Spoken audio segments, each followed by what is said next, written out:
Good morning. Hey, this is Tommy with AldermanFarms here, and I'm headed up from Brookhaven to Canton, Mississippi, to a meeting of the Mississippi Food Policy Council. I've been asked to come sort of as a representative of local farmers, local operators. Probably wasn't the first choice. I know it wasn't the first choice. I would not have chosen us first. Some of the other larger, small farmers would have been much better representatives, I suppose. You'll understand that in a minute, perhaps, but they were unable to attend. The purpose I've been invited is to speak to the Food Policy Council from a local farmer's perspective about how state regulations, certain state regulations, make it difficult for small operators to compete or to be profitable. For example, in Mississippi, there is a policy that requires vendors farmers who want to sell their meat products, packaged meat products, retail, that you have to have a refrigerated vehicle. Well, refrigerated vehicles, according to the regulations and the explanatory documents, has a very specific meaning. It does not include, for instance, a brand new chest freezer from Sears and Roebuck and a brand new Honda gas generator or diesel generator in the back of my pickup truck.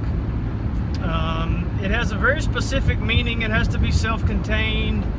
There are some cold plate options, but to purchase a vehicle or a method of transportation that meets the requirements of the current state regulations, and to have one big enough to really serve any purpose or to be helpful at all, is just absolutely cost prohibitive. It's in the thousands of dollars.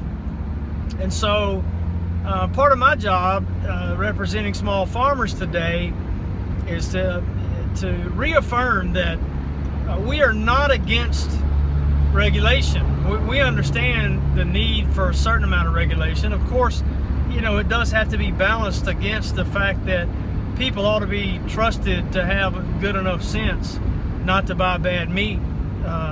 So there's a balance there. And I also want to say to the council, and I want to get it on record here on YouTube, I've said it before and I'll say it again, we've had nothing but good experiences with representatives from the state of Mississippi, from different divisions within the State Department of Agriculture, have all been extremely encouraging. They've been as helpful as they can be. But the fact of the matter is, due to existing regulation, their hands are tied in many cases. I think they'll also be talking about some of the regulations on small farmers processing poultry on site.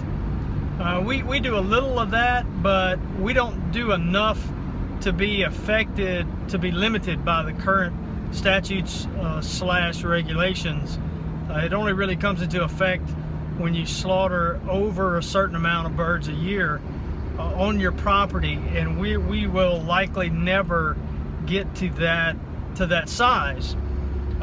Still a small operator, but much more than we'll ever get into. So anyway, I just wanted to give you that heads up. I'm hoping to be able to film some of the proceedings if I'm in a position to speak.